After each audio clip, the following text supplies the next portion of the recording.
Welcome to the Pandora Box. This episode I will emphasize the axioms, since we live in a very difficult time.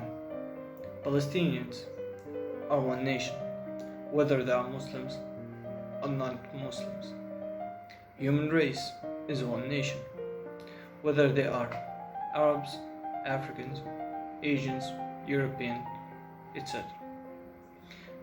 Muslims, Jews, Christians, Buddhists, Hindu, pagans, atheists are one nation. These are the first, second, and third points, and you can arrange them in whatever order you like. Fourthly, these religions, ideologies, and races have been living together on this planet for thousands of years. None of them was able to exterminate the other.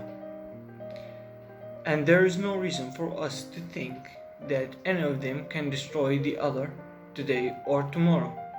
All of them have no other choice but to live together, and living together can only be achieved when they have equal rights, because injustice breeds anger, and the defenseless, angry human in this time we live in can find many ways to get weapons. Fifthly, equal rights mean a person cannot be punished for what he did not choose. He cannot be punished for his race, color, gender, or his inherited religion, or anything that falls in this section. And if equality between the owners of religions and ethnicities is a condition to live in this world, then the inequality between them is the basis of the Israeli occupation. The political system of Israel is the only system on the planet that gives citizenship based on inherited religion. So if Palestinians were from the same religion, they would not have been driven out from their land or kicked out from their houses. And if they follow right now, all of a sudden, this religion, they would not be prevented to return to the homes that they have built by their hands and given to immigrants from every far corner on earth to live inside them. Sixthly, this political system that separates people based on their inherited religion owns nuclear arsenals and many untraditional and forbidden weapons and superior air force. All pose an existential threat to the planet, and in its turn consider any growth in power an existential threat to its system. Seventhly, based on all of the above, this apartheid system constitutes a common threat to every human in this world who does not want to countries that separate people based on their religion or race and punish them for characteristics and beliefs that they were born with to prevail.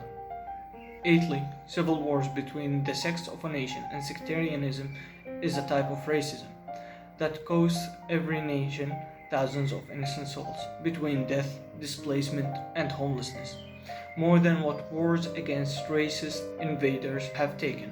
The danger of racism between one of us towards his brother has no less gravity than the colonial invader racism against us.